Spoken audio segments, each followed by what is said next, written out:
Bonsoir mesdames et messieurs, vous aimez le sport, merci de nous rejoindre sur Canal Algérie pour le 12e numéro de votre émission 52 minutes chrono. Aujourd'hui on parlera essentiellement natation avec le déroulement du championnat national hivernal interclub à Babzouar avec la domination des nageurs et nageuses du CR Belouizdad devant l'USM Alger, le Mouloudia d'Alger, l'Olympique Club d'Alger. Et à J-8 du mondial de handball en Croatie et au Danemark, le 7 national continue de peaufiner sa préparation. Les Verts se sont inclinés face à la Slovénie dimanche après-midi. Football, 32e de Coupe d'Algérie. L'US Biskra se qualifie au prochain tour aux dépens de l'US Mechria, 1-0. Voilà pour le sommaire. Le plaisir de recevoir aujourd'hui les dignes représentants du CR Belouizdad, section natation, en la personne de Amin El-Fodil, directeur technique sportif. Le plaisir de le recevoir et c'est un réel honneur et félicitations pour la domination. Merci beaucoup, merci pour l'invitation.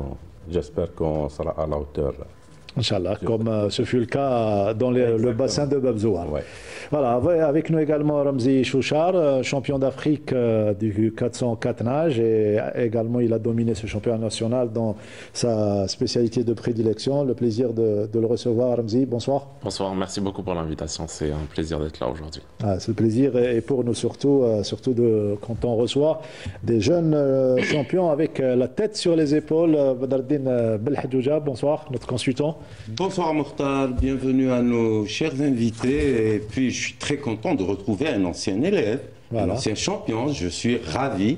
Et puis bonsoir à notre ami aussi Sid Ahmed. Élégant aujourd'hui. Et comme chaque lundi, je suis heureux de retrouver nos chers téléspectateurs. Sidou, bonsoir. Et bonsoir à vous, toujours ravi d'être avec vous sur 52 chrono. Voilà, c'est très ravi et certainement ils sont ravis les téléspectateurs, ceux qui nous suivent assidûment tous les lundis après-midi. Eh bien, restez fidèles à cette émission.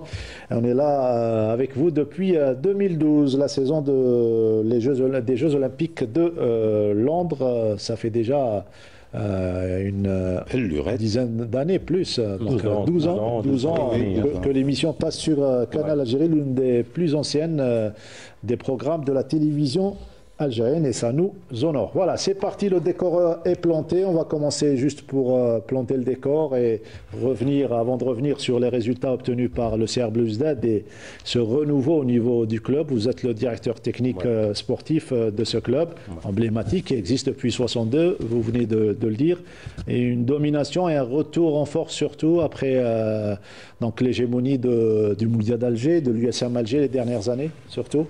Exactement. Donc, nous, on est là depuis... Moi, déjà, à l'arrivée, ça fait 3 ans que je suis dans ce club et quand je suis venu, j'ai ramené un projet.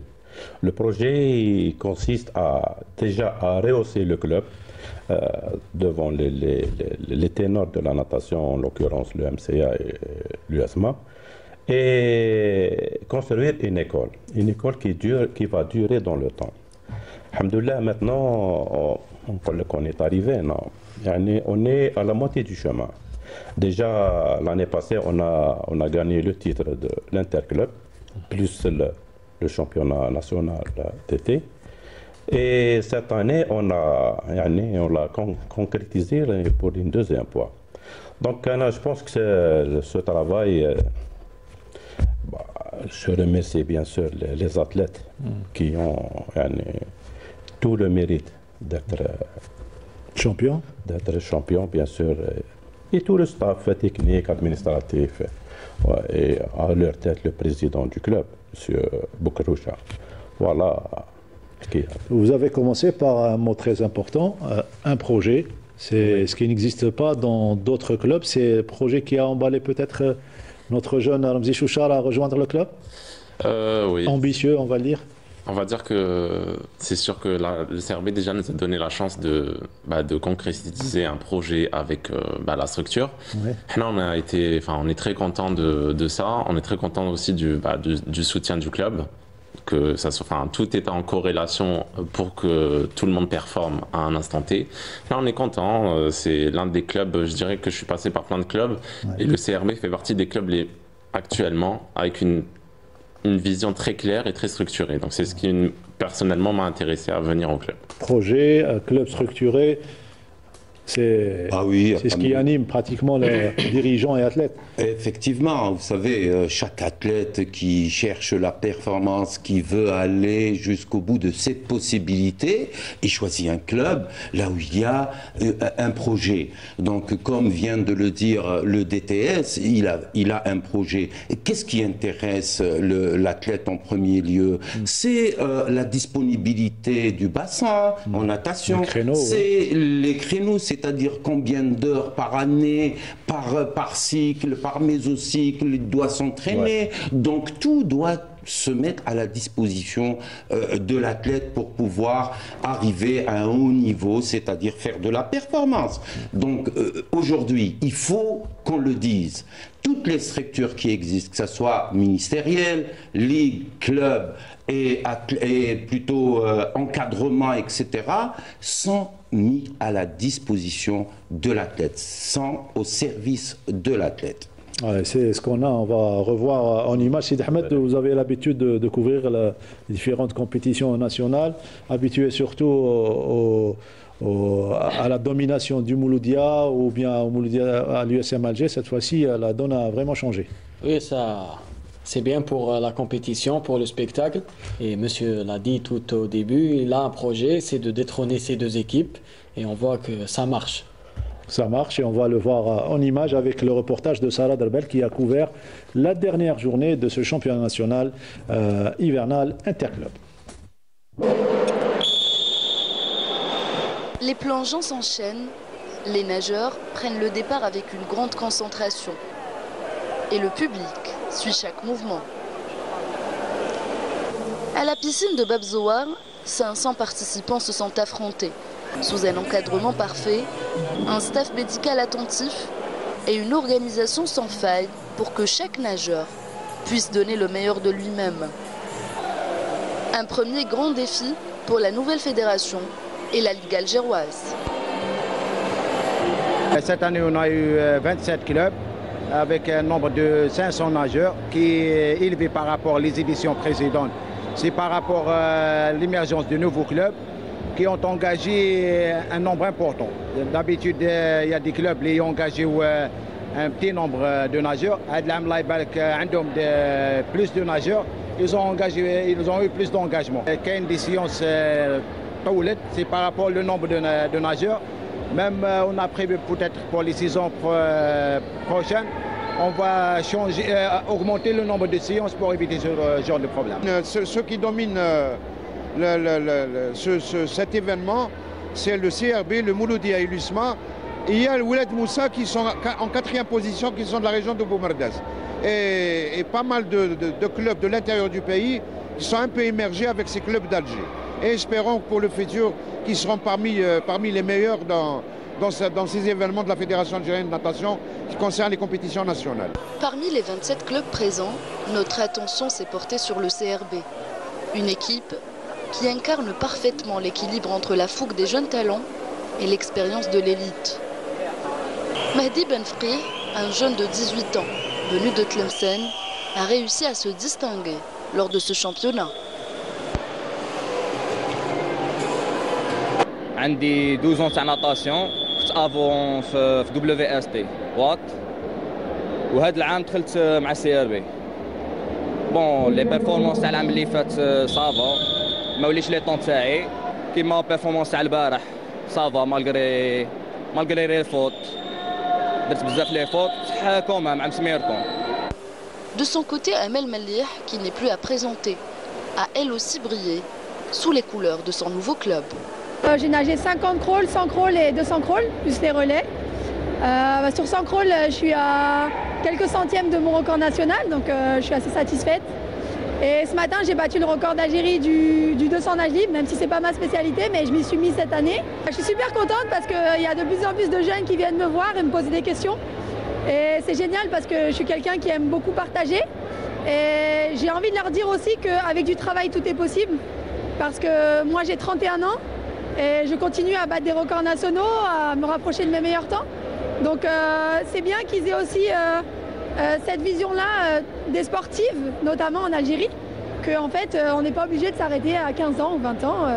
On peut très bien performer encore à plus de 30 ans et je suis contente de leur montrer ça. Nageurs et nageuses venus des 4 coins du pays sont eux aussi satisfaits de leur performance. فات ايفينمون مليح لي طون كانوا ملاح لا بليبار تاع لي ناجور عمو رايا انا عملت لي ميور بيرفورمانس تاعي لي ميور طون تاعي وانا فرحانين كي جاو لي زوتر ناجور تاع ليكيب ناسيونال والحمد لله. Même si cette compétition a réuni un grand nombre de nageurs, le niveau technique reste tout juste moyen. Le niveau il est moyen vu que c'est la première compétition nationale. Puis, il ne faut pas oublier que nos élites ont participé déjà à des compétitions internationales, comme ceux qui nagent en Europe. Sans oublier qu'il y a dans un mois, ils auront 2 ou 3 compétitions nationales.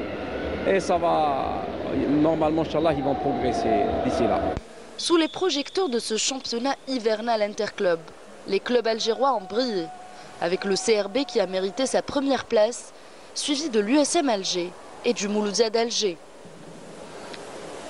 Cet événement a été marqué par une ambiance chaleureuse et festive, laissant entrevoir des compétitions encore plus intenses et prometteuses pour les prochaines éditions.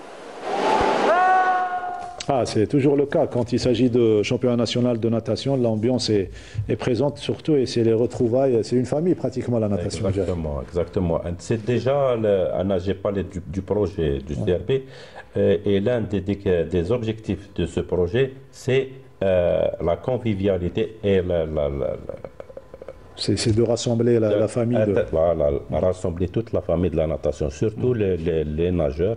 Et surtout les nageurs qui ont été délaissés. Parce que... Vous parlez de l'après-carrière? Non, non. Il y a certains nageurs qui ont été délaissés par tout le monde. Et la fédération et les autres clubs. Alors, qu'est-ce qu'on a fait? On les a ramassés. On a créé une famille.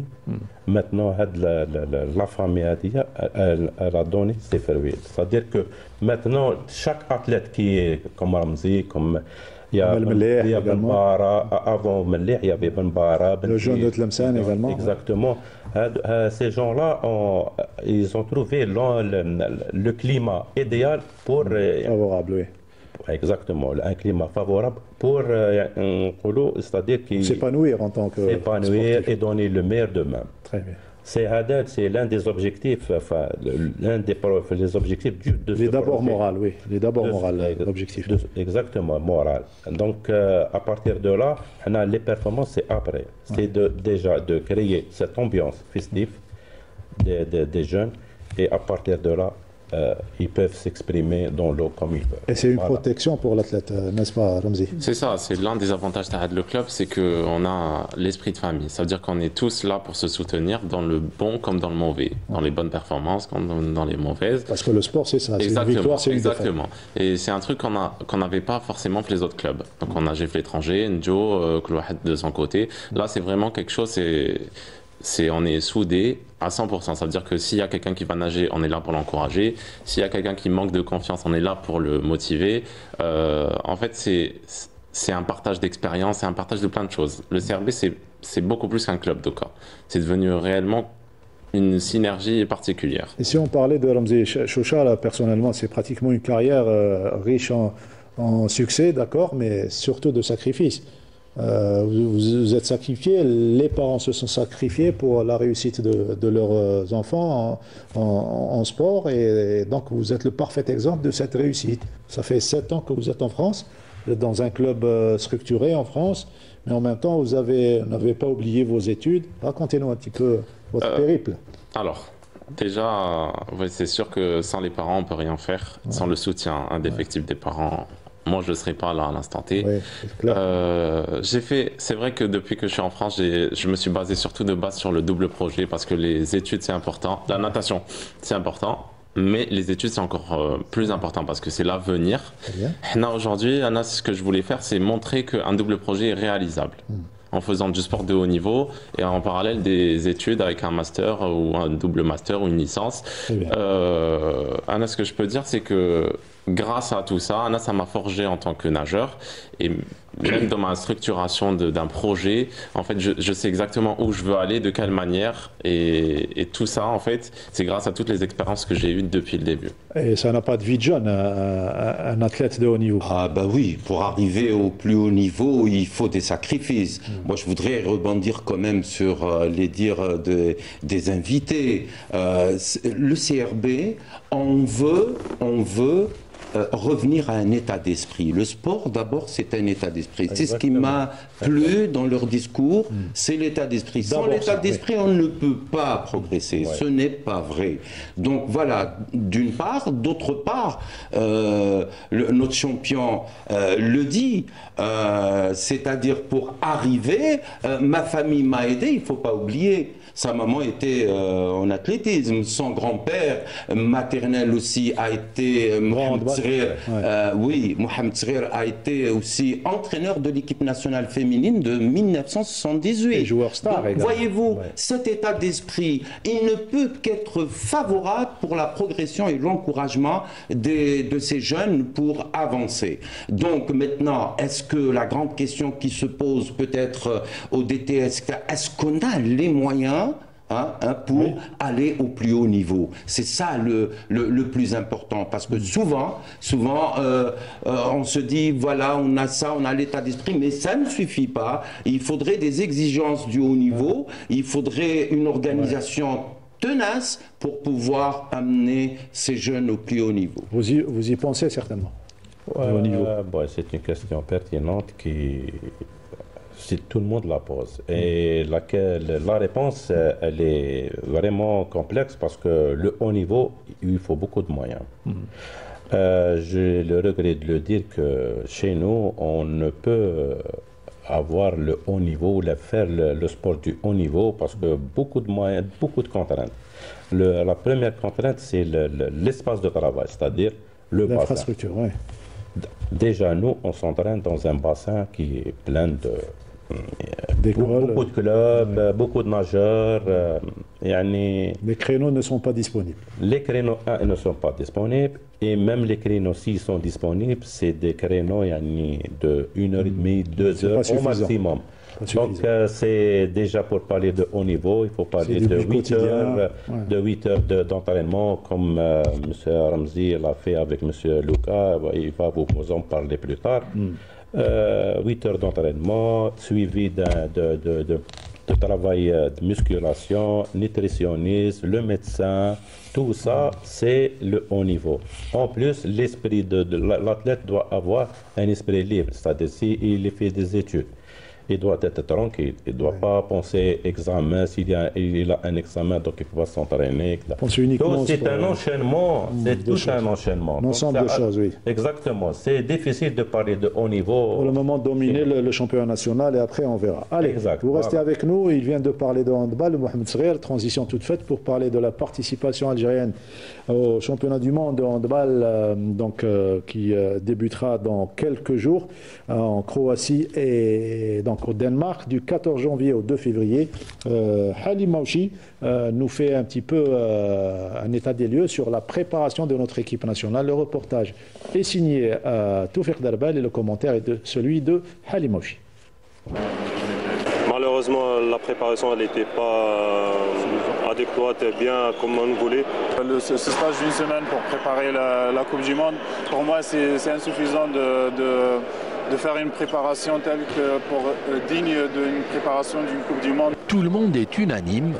On ne peut aller à un mondial de handball avec une telle préparation et avec autant de contraintes. Déjà, il y a la moitié du programme qu'on devait faire, les matchs amicaux ici en Algérie, contre l'Irak et contre la Turquie, n'ont pas été faits pour X ou Y raison. Par rapport à les moyens, par rapport à d'autres trucs, les visas et tout, malheureusement, on voulait faire une bonne préparation pour être prêt le jour J. Pourtant, le handball est le deuxième sport le plus populaire en Algérie après le football et la discipline qui a offert le plus de joie et de trophées aux Algériens. Malgré cela, la désillusion a toujours été le lot de nos handballeurs. Après le championnat d'Afrique, on était optimistes par rapport à l'avenir du handball algérien. Ils nous ont promis d'avoir des moyens pour relancer cette discipline. Malheureusement, en Algérie, je parle de handball, classé premier ou 5e ou 3e, c'est la même chose. Ça va être compliqué aussi parce qu'il y a 3-4 joueurs qui n'ont pas le visa. Ça, c'est pas normal parce que on est en Algérie quand même. C'est un drapeau, c'est une histoire, c'est un pays. 3 joueurs de l'équipe nationale qui sont un peu la vitrine de l'Algérie, qui n'ont pas le visa pour aller faire une compétition, c'est inadmissible pour moi. Malgré cela, et comme à la veille de chaque compétition internationale, les joueurs décident de ne pas baisser les bras et faire contre mauvaise fortune bon cœur. On va essayer de faire abstraction de ce qui se passe pour les conditions. C'est pas toujours qu'on joue contre le Danemark, donc voilà, oui, on va se donner à fond. On va faire le meilleur de nous-mêmes pour donner un bon visage de ce qu'on sait faire, parce qu'on sait faire plein de choses, on a des joueurs pétris de talent. Donc voilà, on va essayer de se donner au maximum pour voir où est notre niveau. Parce que le jour J, personne ne va dire qu'ils n'ont pas fait la prépa, c'est notre image, c'est l'image de l'Algérie, l'image de handball algérien. C'est nous la vitrine de handball algérien, on est obligé d'être prêt le 14 et surtout le 16 et 18. Les 14, 16 et 18 janvier, ce sont justement les dates des rencontres qui attendent le 7 algérien lors de ce mondial, dans un groupe qui comporte également le Danemark, l'Italie et la Tunisie, avec comme objectif accéder au deuxième tour de la compétition. Mission difficile lorsqu'on affronte les meilleures équipes à l'échelle mondiale. Bien sûr, c'est la meilleure équipe actuellement au monde, Danemark. C'est un bon challenge pour nos jeunes, c'est un match référence. On paiera, si j'étais joueur, je paierais pour jouer ce genre de match. Ce sera un match très bénéfique pour nous. On va le jouer avant, on va pour se repérer par rapport au niveau. On va jouer nos chances à fond contre le Danemark. Les 2 matchs, l'Italie et après la Tunisie, c'est la clé pour le passage et le deuxième tour. Et pour aller le plus loin, c'est possible, Inch'Allah. Mais tout le monde est conscient, on va tout faire. On va tout faire, Inch'Allah. Rabbi, Inch'Allah, يوفقنا برك في المسيرة تاعنا pour honorer et élever notre drapeau le plus haut possible et faire plaisir à nos supporters, Inch'Allah. Pour le coach national, l'heure est au dernier réglage, surtout que les domaines dans lesquels ces poulains doivent progresser sont déjà identifiés.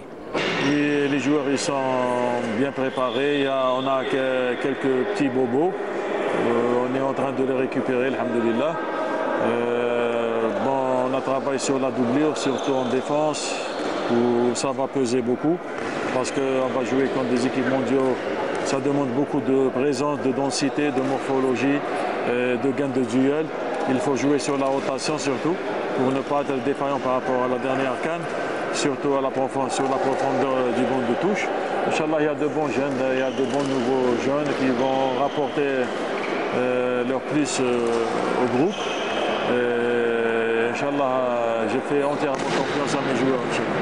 Une fois encore, nos handballeurs iront au mondial avec surtout comme arme leur courage et leur bonne volonté, espérant que cela suffise pour honorer l'Algérie ou tout au moins ne pas revivre une autre débâcle lors de ce rendez-vous tant attendu.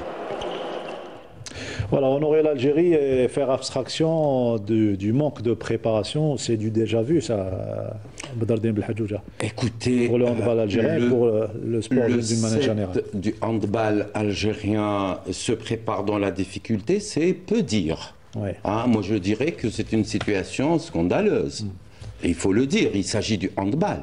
Il s'agit d'une discipline qui a tant donné à l'Algérie. 7 Coupes d'Afrique. Et puis, moi, quand j'entends les déclarations des joueurs, je dis bravo, c'est courageux avant l'échéance. Parce que souvent, dans les échéances internationales, que ce soit pour des championnats du monde ou pour les Jeux Olympiques, on dit tout va bien. Là, les handballeurs crient haut, sans rougir, et disent que nous sommes dans des conditions catastrophiques. Le handball ne mérite pas ça. Le handball algérien ne mérite pas ça. Je pense que, écoutez, quand on n'a pas les visas pour des joueurs, ça veut dire que nous nous sommes pris en retard d'un point de vue administratif. Plus grave que ça, on aurait pu les mettre pour pallier à ça, pour ce stress, parce que l'athlète, quand il n'a pas son visa, il est stressé avant une échéance internationale, il est perturbé. Donc on aurait pu pallier avec de meilleures conditions de préparation, ne serait-ce que le dernier virage. On parle des dernières retouches, etc. Il n'y a pas eu de préparation, il faut le dire. Hein, une préparation à une échéance de telle envergure, ça se prépare, mon ami, 2 ans, 3 ans avant, avec un programme bien défini, avec des objectifs intermédiaires. Je dirais courageux athlètes qui viennent de déclarer avant l'échéance. Moi, je tire chapeau aux athlètes. Parfois, pas souvent, parfois quand on n'a pas les moyens et quand on encourage les athlètes et on leur dit les 4 vérités, on ne vous a rien donné, c'est là où ils peuvent se surpasser dans une compétition. J'espère qu'ils sont dans cette optique, voyez-vous. Cet état d'esprit, c'est des caractères, chaque athlète, comment il réagit à des difficultés. Moi, j'espère qu'on les a boostés dans ce sens. Allez, montrant que nous sommes ici et on peut y arriver. Moi, c'est tout ce que je peux leur souhaiter. Je dirais, pour terminer, un peu de sérieux au niveau de la fédération et même au niveau du ministère, parce que le ministère aurait pu intervenir pour aider, ne serait-ce pour le dernier stage, pour les mettre à l'aise, pour les encourager. La suite, on la verra. Contre le Danemark et la Tunisie, moi je suis pessimiste. Peut-être contre l'Italie, je pense que c'est leur première participation au championnat du monde. C'est jouable. Mais vu l'expérience de certains joueurs qui opèrent à l'étranger, on peut rééditer la prestation qu'on a fait face à la Tunisie en demi-finale la saison dernière en Coupe d'Afrique. Encore une fois, maintenant c'est le mental qui va jouer. On n'a pas fait une bonne préparation, c'est le mental. Ça dépend des caractérologies de chaque athlète et puis ça dépend des discours des techniciens sur le champ, c'est-à-dire en pleine compétition. Tout dépend. Voilà, on rappelle que l'Algérie a été battue par la Vini 37-32 dimanche après-midi. Elle affrontera Cuba demain mardi 7 janvier avant d'affronter le Qatar le jeudi 9 janvier pour les 2 autres matchs amicaux. Il faut rappeler que l'équipe algérienne est versée dans le groupe B dont les matchs se joueront à Herning au Danemark. L'Algérie évoluera aux côtés du Danemark champion du monde en titre, l'Italie et la Tunisie. 32 sélections qualifiées au mondial ont été réparties en 8 groupes de 4 équipes à l'issue de la phase de poule. Les 3 premiers de chaque groupe se qualifieront au tour principal. Voilà pour l'équipe nationale de handball. On reste avec la petite balle pour parler de la participation féminine et surtout du championnat excellence dames qui en est à sa 8e. Tout à fait, Mokhtar. Pour cette 8e journée, on a remarqué que les 3 leaders ont gagné tous leurs matchs, donc avec LBR qui a battu l'équipe de Mouloud Mamri 25-17, TS Sétif qui a battu en déplacement le CHP Badjarrah 20-20 et bien sûr le Mouloudia d'Alger qui a battu l'OJS Constantine 29-17, alors qu'on voit ici les images du match entre la HPC LBR et l'équipe de Mouloud Mamri, une équipe de Mouloud Mamri qui n'a pas démérité, surtout en première mi-temps, qui a causé des problèmes à cette équipe d'LBR, mais l'expérience aura joué son rôle en deuxième période et les LBRoises qui s'imposent finalement 25-17 et qui consolident au passage leur fauteuil de leader. Au fauteuil de leader, les LBRoises, donc avec 16 points. Devant le TS Sétif, 2e avec 14 points, et le Mouloudia d'Alger est 3e avec 14 points. L'adversaire d'Elbia, à savoir Mouloud Mamri, est 4e avec 2 autres formations, Mila et Arbo avec 8 points. Voilà pour le handball. On quitte le handball pour parler de basketball cette fois-ci, ou plutôt les sonores avant, les sonores de fin de match de ce duel entre Mouloud Mamri et Elbia. مباراة تاع اليوم ما حاش نقول لك كانت سهلة. بداية كانت صعيبة، تلاقينا مع خصم تاع مولود معمري تاع تيزي وزولي كان عنيد نوعا ما. في الشوط الأول كان مزير بزاف في السكور تانيك، لكن في الشوط الثاني الحمد لله تراجعنا وقدرنا نولو وين خلاص الماتش بفارق 7 أهداف. الحمد لله احنا حضرنا لهذه المباراة. معروف نادي الأبيار أحسن فريق في البطولة. عنده اكسبيريونس، عنده خبره في كره اليد الجزائريه. حنا كان الهدف تاعنا نديروا مباراه نكون ند لهذا الفريق ونعملوا يعني امتحان الفريق تاعنا باش نشوفوا المستوى اللي لحقنا له. الحمد لله يعني انا راضي عن المردود تاع اللعبه تاعي لولا بعض الاخطاء اللي كلفتنا غاليه. عندنا دي جواز qui ont beaucoup d'expérience. On peut faire tourner l'effectif. احنا هذه هي la force تاعنا, c'est qu'on a des joueuses qui peuvent jouer, beaucoup de joueuses qui peuvent jouer. Malgré que فريق مولود معمري يعني ils ont essayé de résister, mais c'est tout à fait normal. فريق مولود معمري c'est une très bonne équipe qui joue bien au handball. C'est bien pour nous de jouer ce genre de rencontre. يعني المقابلات كيما هادو مليح لينا, يعني وين تكون la résistance, وين يكون التنافس, c'est toujours bien pour l'équipe. Surtout un plaisir de retrouver notre ami Karim Achour, entraîneur emblématique de cette équipe d'Abiar et même avec l'équipe nationale, qu'on salue au passage. Les résultats de la 8e journée, on se retrouve juste après.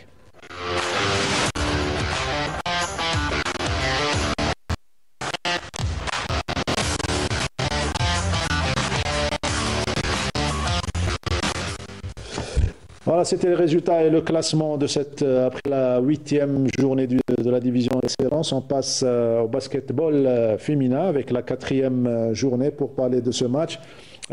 Donc un derby entre Hussein des Marines et Ruiba Basketball, donc l'équipe de Ruiba qui occupe actuellement la 2e place, ou plutôt conjointement la première place du groupe A en compagnie de l'USM Alger et JS Consider qui est allé à la rencontre de Hussein des Marines à la salle de Caroubier.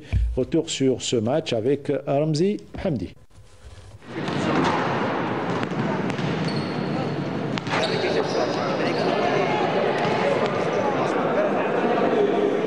Les filles du Hussein des Marines n'ont pas eu la tâche facile face à une courageuse formation de Ruiba qui a tenu le coup tout au long de la rencontre en démontrant qu'elles étaient de véritables lionnes sur le parquet de la salle de Caroubier.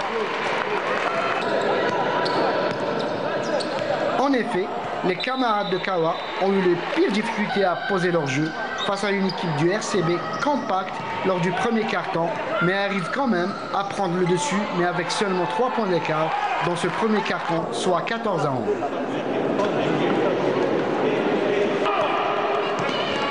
Dans le second quart-temps, les protégés de Benabès se battront pour chaque ballon. En face, les filles de Ruiba n'abdiquent pas et répondront coup par coup, en grappillant les points et prennent même l'avantage pour la première fois de la rencontre, 21-22. Et c'est logiquement qu'elles terminent ce carton à leur avantage, 32-33.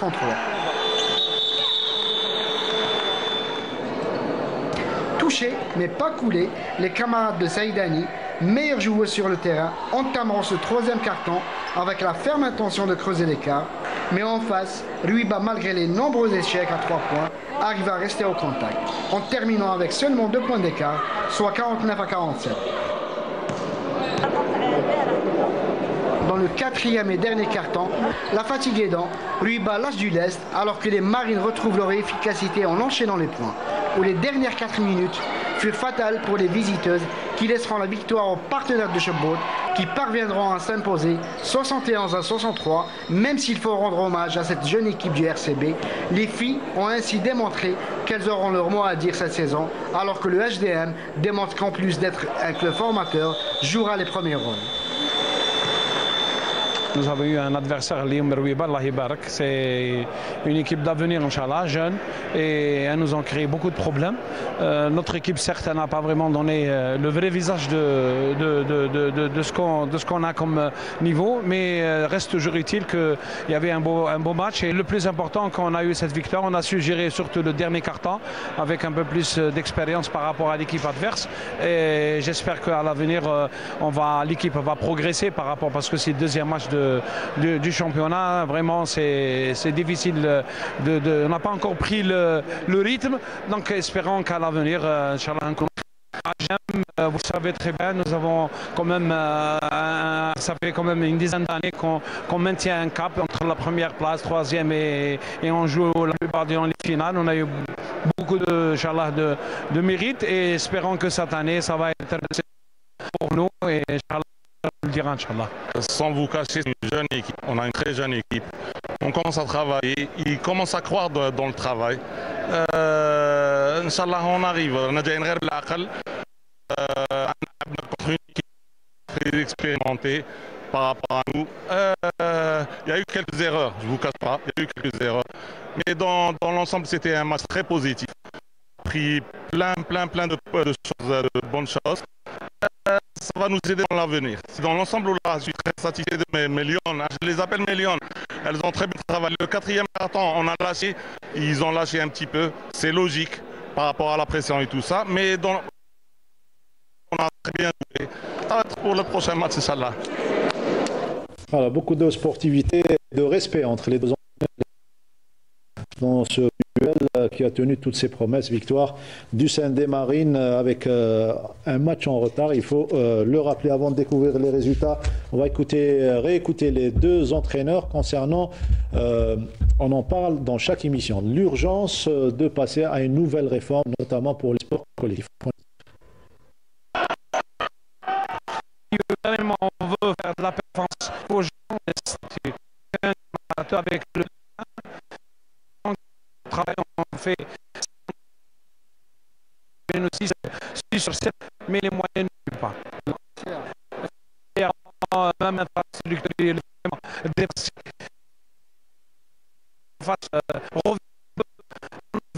et les choses, vous avez tout progressé. Il faut changer un peu plus de moyens, l'infrastructure. C'est très important. Nous jouons sur une salle qui a besoin d'être retapée et afin d'avoir un niveau très important. Ouais, c'est trop demandé parce que vous le savez, manque de moyens, manque de salles, Si on commence à parler de ce qui manque, on ne va pas s'arrêter. Il nous faut toute une émission pour parler de ça. Mais on fait avec. On est en train de faire monter des jeunes filles. Inch'Allah, pourquoi pas pour l'équipe nationale. Nous, notre objectif, c'est l'équipe nationale. Quand on revient sur la scène internationale, là, on est trop loin par rapport aux Africains. On parle même pas de l'international. On parle que d'Afrique ou du Maghreb, si vous voulez. On est très loin. C'est une question de gabarit, c'est une question de travail avec les jeunes catégories. Parce que si vous voulez créer une équipe nationale, il faut commencer en bas. Il faut donner les bons entraîneurs en bas. Comme ça, on aura des jeunes filles ou des jeunes garçons qui grandiront avec des bons entraîneurs. Et on va les retrouver en senior, c'est ça, hein? Le mode d'emploi pour réussir en sport. Et merci encore une fois à notre Ramzi Mhamdi pour ce beau reportage et ce beau travail d'investigation. On passe à un autre Ramzi, notre invité, Ramzi Chouchar. Qu'est-ce que ça vous fait de voir un petit peu vos collègues sportifs un petit peu souffrir, vous qui évoluez dans un milieu organisé dans le sport français? Personne trouve ça malheureux qu'on évolue, soit pour les sports collectifs ou individuels, surtout les sports individuels qui sont très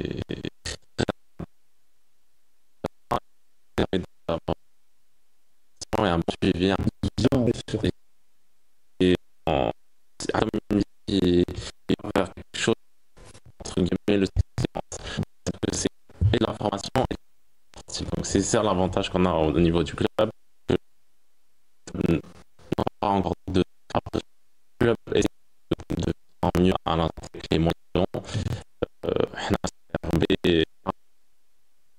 de nous soutenir d'une certaine manière. Alors, mais pour le niveau ça fait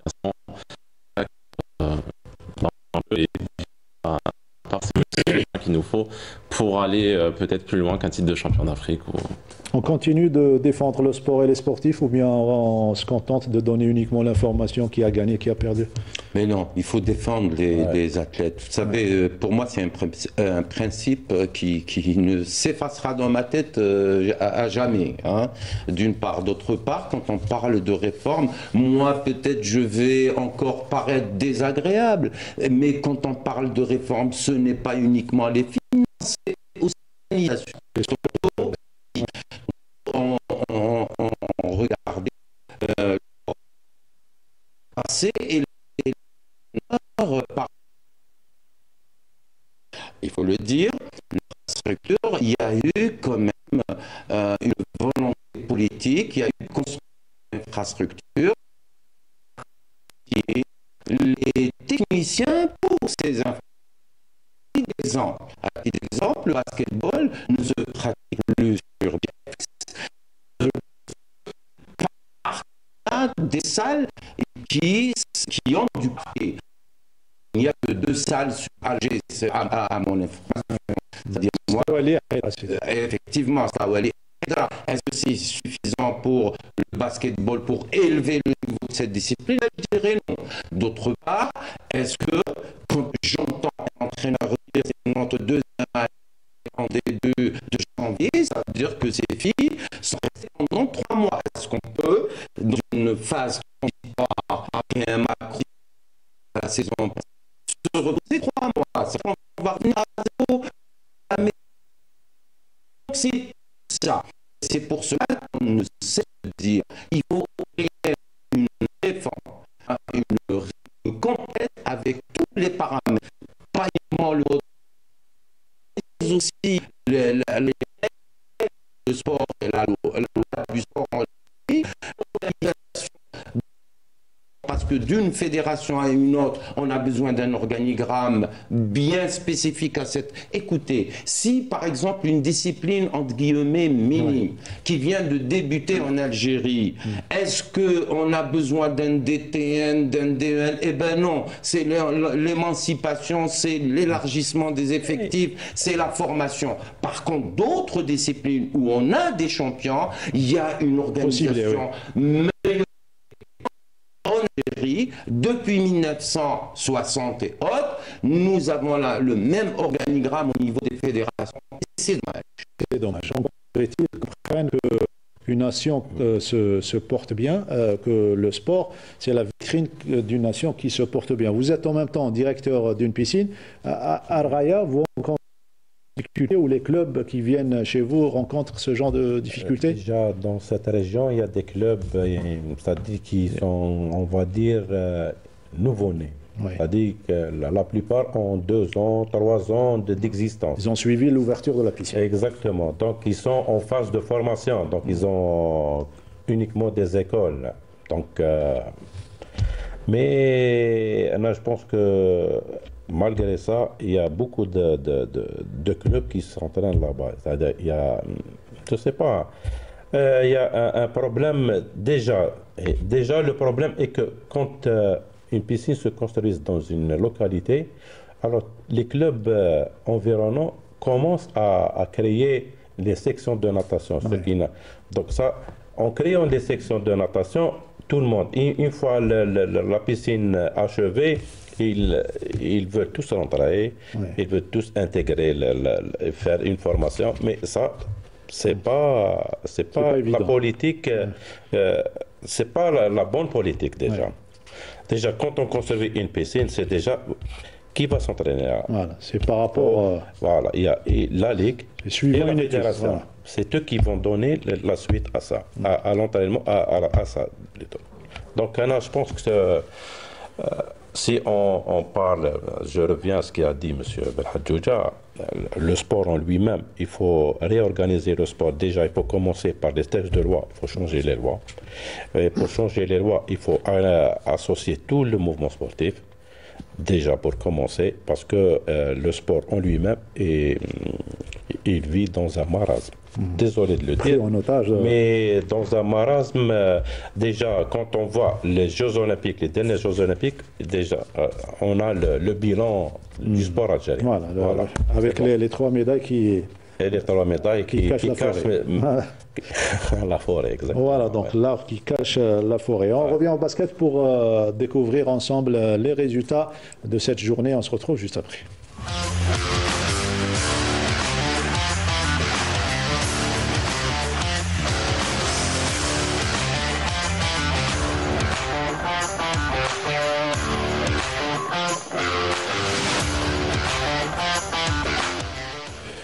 On quitte le basket pour parler cette fois-ci de volleyball et la 8e journée de la Nationale 1, messieurs. Et notre collègue Maïssa Lebouahla nous a couvert une belle affiche entre l'ASV Blida et la GSB RLM. En tout cas, elle constituait l'une des affiches de cette 8e journée. Ça n'a pas été le cas. Victoire nette et sans bavure des Blidéens, les locaux qui se sont imposés 3-7-0, 25-16 au premier set. On s'attendait à un sursaut d'orgueil des joueurs de la JSB RLM, ça n'a pas été le cas. 25-13, c'est le score du deuxième set. Ensuite, on est resté sur ce rythme, domination totale des Blidéens, 25-11 au troisième set et 3-7-0.